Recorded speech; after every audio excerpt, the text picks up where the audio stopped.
Tony Charlton's Football Show.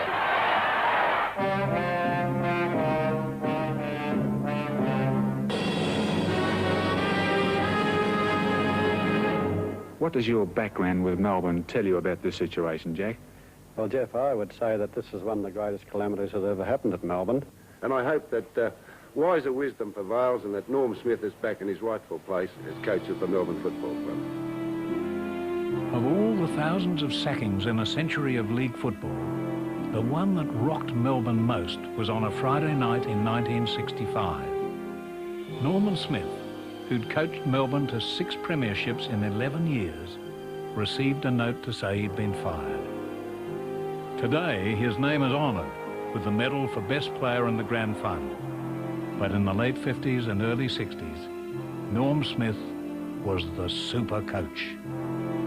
Well, I suppose the sacking of Norm Smith was one of the biggest stories, sporting stories of the century. There's no question of it, because the man was unchallenged as the best football brain we had and with the best team, and they sacked him. No one would come and tell me, just a special messenger turned up and handed the letter, and I read the letter, and I would say that I was rather shocked.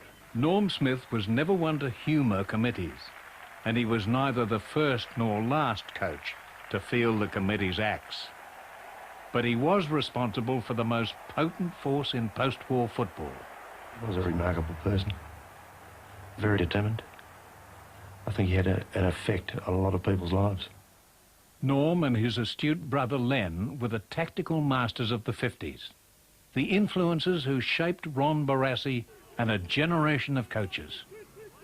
When I was captain and playing, I often used to spend some time after the match in the dark talking to Norm at the race. And one of the greatest things about Norm Smith was he wasn't secretive about his ideas. Norm had learnt well from the great Checker Hughes, and blessed with a batch of fine young athletes, he developed a team for the wide open spaces of the Melbourne cricket ground. And Norm was uncompromising. Hard but fair. He used to tell us that all the time, hard but fair, and we often, under our breath, used to add in a few adjectives there.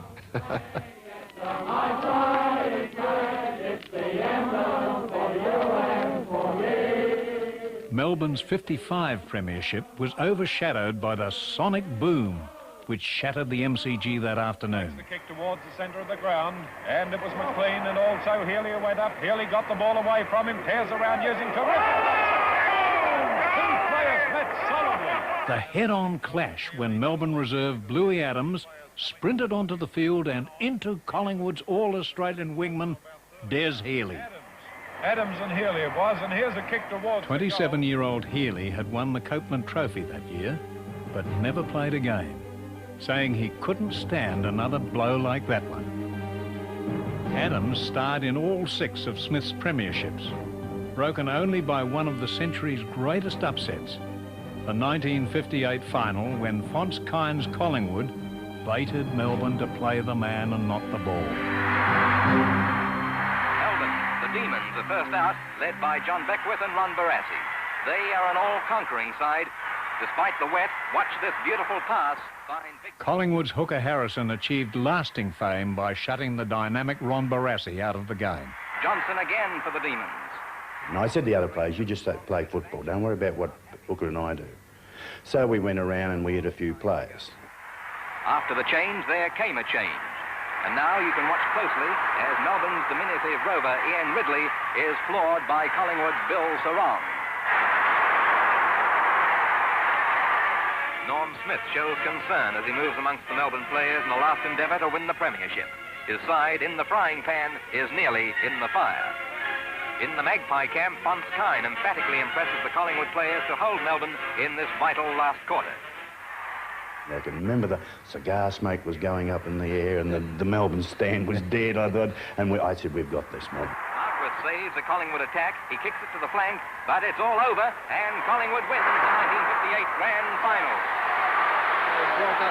They've brought into being the greatest football upset for many, many a long day. Murray Wiedemann. In the Collingwood rooms afterwards, Smith told the Magpies, I hate you bastards, but my God, I admire you.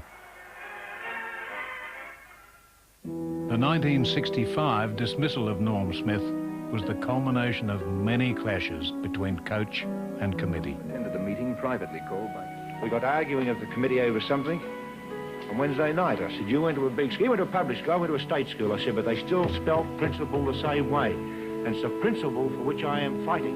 And if you haven't got principle, you haven't got anything. And I've got principle, and I'll fight for this principle to the day I die.